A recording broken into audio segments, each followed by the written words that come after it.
प्रिय विद्यार्थियों, मैं डॉक्टर दीपक सालवी, सहायक आचार्य, चित्रकला विभाग, राजकीय महाविद्यालय सागवाड़ा। हम कला के मूलभूत सिद्धांतों की इन ई व्याख्यान श्रृंखलाओं में पिछले के ई व्याख्यान को इसके साथ जोड़ते हुए हम आज कला के मूलभूत तत्वों के अंतर्गत तान के बारे में बात करेंगे। टॉन। इससे पहले के ई व्याख्यान में मैंने रंगों के प्रकारों के बारे में, रंगों के प्रभाव के बारे में, रंगों के एकाकी वर्ण का क्या मतलब हुआ, उष्ण रंग क्या है, शीत रंग क्या है, इसके बारे में बात की। नीले रंग का क्या प्रभाव रहा, क्या होता है, लाल रंग का क्या प्रभाव होता है, हरे रंग का क्या प्रभाव होता है, धूमिल रंग क्या होते हैं, काला क्या होता है, सफेद क्या होता है, सभी रंगों के प्रभाव के बारे में मैंने आपसे बात की थी कि और मैंने पूरा अच्छे स्लाइड्स के साथ में, अच्छी प्रकार के डायग्राम्स के साथ में आपको रंगों के बारे में बात की थी कि रंगों का कैसे क्या प्रभाव है, क्या महत्व है, कलाकार का रंग के प्रति क्या मैटर होता है, इसके बारे में मैंने आपसे चर्चा की थी। तो प्रिय विद्यार्थियों, हम कला के मूलभूत तत्वों के अंतर्गत रंगों के बाद में, रंग के बाद में, कलर के बाद में, वर्ण के बाद में टोन की बात करेंगे। टोन, टान, टोन, TONE।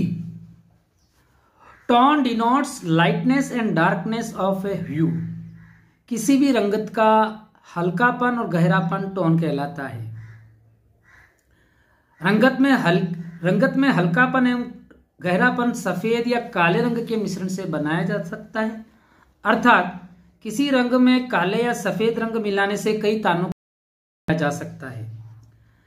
रंगत में सफेद रंग मिलाने से जो रंग प्राप्त होता है उसे आभा कहते हैं, और काला रंग जो रंग प्राप्त होता है उसे हम छाया कहते हैं। तान का वर्गीकरण, क्लासिफिकेशन ऑफ टोन।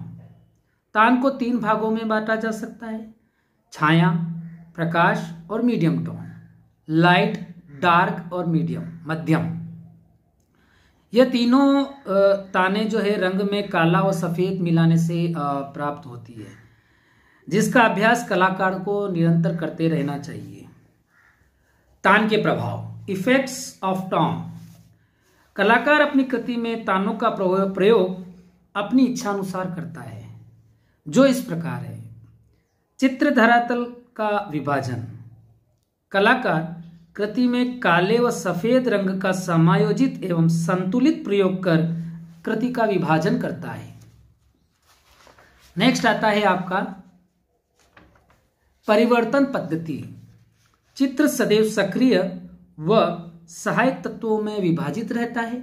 ऐसे में यदि मान परिवर्तित कर दिया जाए तो तान का प्रभाव बढ़ जाता है। क्रम स्थापना। चित्र के शून्य व निष्क्रिय अंतराल को क्रम स्थापन पद्धति से सक्रिय किया जा सकता है, जिससे आकारों में सामंजस्य स्थापित होता है। नेक्स्ट आता है आपका तान का महत्व। तान का क्या महत्व होता है किसी कलाकार के लिए? Importance of tone. द्विआयामी चित्रभूमि पर तान के प्रयोग से त्रिआयामी प्रभाव उत्पन्न किया जा सकता है, जो कलाकार की प्रतिभा को प्रदर्शित करता है। इससे किसी वस्तु का घनत्व, आकार आदि का आभास होता है। तान का प्रयोग कृति में परिप्रेक्ष्य बताने के लिए किया जाता है। इसमें वातावरणीय क्षय वृद्धि की समस्या भी हल हो जाती है। कलाकार चित्र में तान का संतुलन, विरोधाभास और संगति के सिद्धांतों के आधार पर किया जा सकता है। चित्रकार अपनी प्रतिभा से तान का प्रभाव उत्पन्न कर एक रास्ता को तोड़ सकता है। तो तान के बारे में हमने, तान के प्रकारों के बारे में हमने पढ़ा कि कितने प्रकार के तान होते हैं। इसी क्रम को, इसी लेक्चर को हम आगे बढ़ाते हुए पोध की बात करेंगे। कला के मूलभूत तत्वों में पोध का क्या काम है?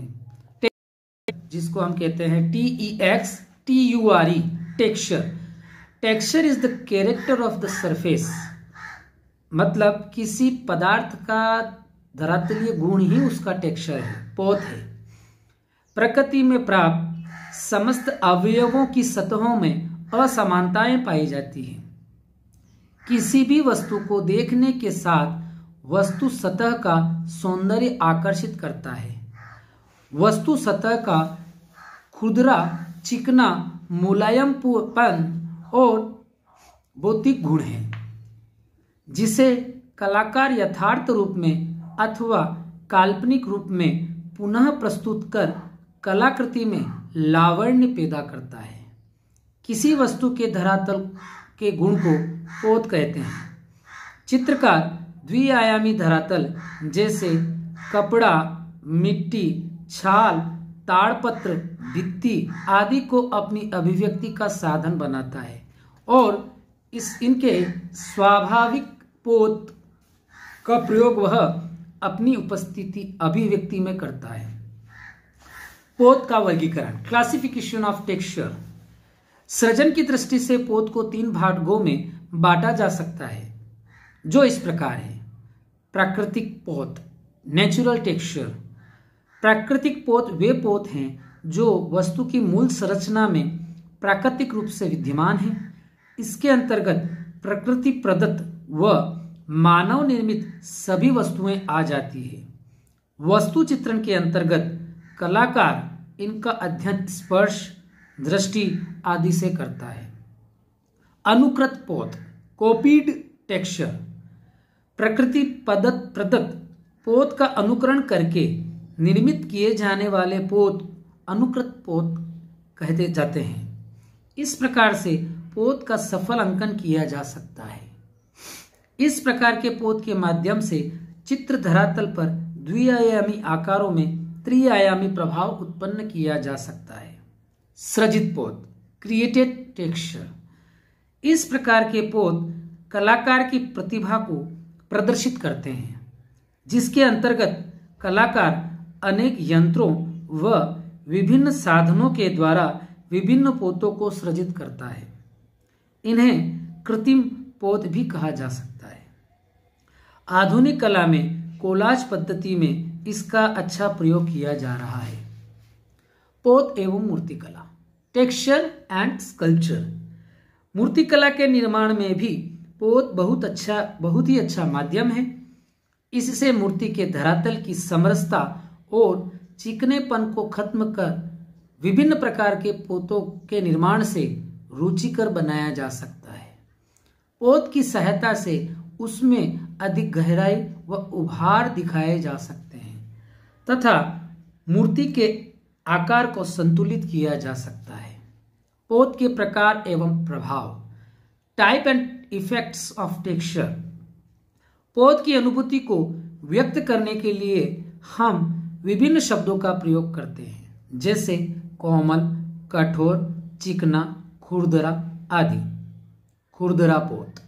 ये पोत दृष्टि एवं स्पर्श संवेदना के भावों को तुरंत प्रदर्शित करते हैं। कलाकार इसका प्रयोग अपनी रचना में बहुत अधिक करते हैं। चिकने पोत। यह पोत सुखद स्पर्श की अनुभूति देते हैं, परंतु दृष्टि को अधिक प्रभावित नहीं करते हैं। कोमल पोत। ऐसे पोत जो स्पर्श संवेदना में कोमल व सुखद लगते हैं, जैसे गुलाब की पंखुड़ियां। कठोर पोत। ये पोत सघन होने के कारण कठोर प्रतीत होते हैं। ये पोत शक्ति तथा दृढ़ता के द्योतक होते हैं, किंतु सुखद प्रभाव उत्पन्न नहीं करते हैं। पोत का महत्व, इंपॉर्टेंस ऑफ टेक्सचर। पोत भारतीय कला में भी प्रागैतिहासिक काल से महत्वपूर्ण रहा है।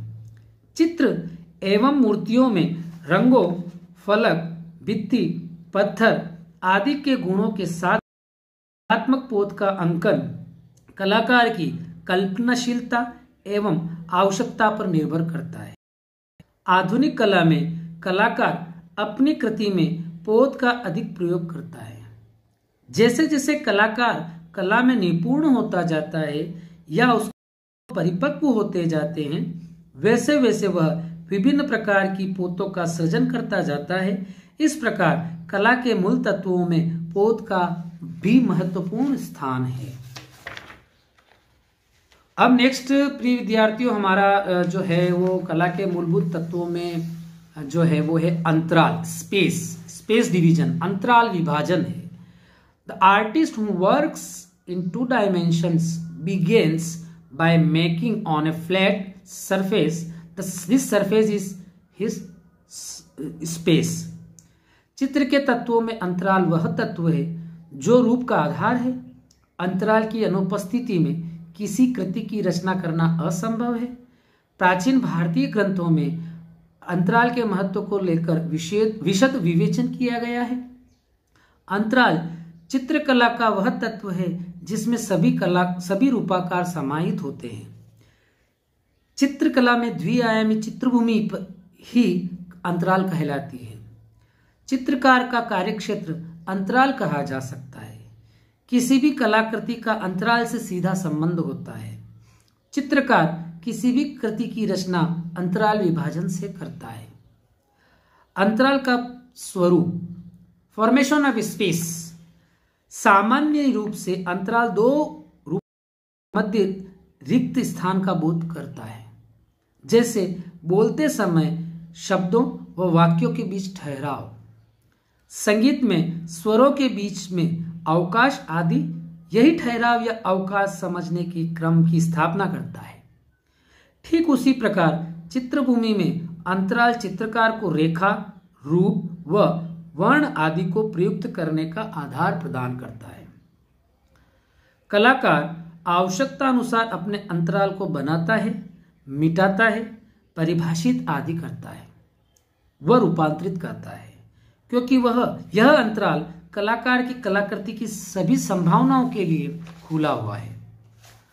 अंतराल का वर्गीकरण, क्लासिफिकेशन ऑफ स्पेस। अंतराल को 2 भागों में बांटा जा सकता है, जो इस प्रकार है: प्रत्यक्ष अंतराल, पॉजिटिव स्पेस, अप्रत्यक्ष अंतराल, नेगेटिव स्पेस। चित्रभूमि पर जिसका मुख्य स्थान होता है वह प्रत्यक्ष अंतराल कहलाता है और अन्य स्थान गौण अथवा अप्रत्यक्ष अंतराल कहलाते हैं। अर्थात रंग व रूपाकारों से मिलकर बनी चित्रभूमि मुख्य अंतराल एवं शेष बचा हुआ स्थान गौण अंतराल कहलाता है। किसी भी कलाकृति में प्रत्यक्ष और अप्रत्यक्ष अंतरालों के सामंजस्य एवं संतुलन से आकर्षक कलाकृति की रचना की जा सकती है। ये दोनों ही प्रकार के अंतराल किसी भी संयोजन को आधार प्रदान करते हैं। तो प्रिय विद्यार्थियों, आज हमने तान के बारे में जाना, तान के प्रकारों के बारे में बात की, प्रभावों के बारे में बात की, तान के महत्व के बारे में बात की, पोत, इसके बाद में जो कला का मूलभूत तत्वों में से एक है पोत के बारे में बात की। प्राकृतिक पोत होता है, अनुकृत होता है, सृजित होता है। 3 प्रकार के पोतों के बारे में बताया। पोत और मूर्तिकला का संबंध बताया, पोत के प्रकार एवं प्रभाव बताए और पोत का क्या कलाकार के जीवन में क्या महत्व होता है, कला में पोत का क्या महत्व होता है, इसके बारे में बात की। उसके बाद में और भी महत्वपूर्ण जो तत्व है चित्रकला का, वो अंतराल के बारे में बात की कि अंतराल जो चित्र धरातल है वही कलाकार का अंतराल होता है। उसी अंतराल को वो अपने अनुसार कलाकार अपने विवेक से उसको विभाजित करता है। और अंतराल का स्वरूप के बारे में बात की, अंतराल के वर्गीकरण, क्लासिफिकेशन ऑफ फॉर्म स्पेस के बारे में बात की, प्रत्यक्ष अंतराल और अप्रत्यक्ष अंतराल के बारे में बात की। तो आज के इस ई लेक्चर में हमने महत्वपूर्ण बिंदुओं को लेकर बात की, जिसके अंतर्गत कला के मूलभूत तत्व के बारे में जो हमने आगे जो पढ़ा है उसके बारे में बात की। और हम ये जो ई व्याख्यान की श्रृंखला है, इन ई व्याख्यानों की श्रृंखला से अब आप निरंतर जुड़े रहें। मेरे पीडीएफ नोट्स जो मैंने आपको उपलब्ध कराए हैं वो आप इनको पढ़ें, इनको समझें। कोई चीज़ समझ में नहीं आती है तो मुझसे पूछें। और आपकी सबमिशन फाइल आप कंप्लीट करके रखें। मैं कभी भी आपसे मांग सकता हूँ सबमिशन फाइल 100 से 150 स्केचेस 5 स्टिल लाइफ कलर में और 3 स्टिल लाइफ जो है वो पेंसिल, रबड़ पेंसिल के लाइट एंड शेड में, वो आपसे कभी भी मांगे जा सकते हैं। इसलिए अपनी स्केचिंग फाइल जो है वो आप तैयार करके रखें। Thank you very much.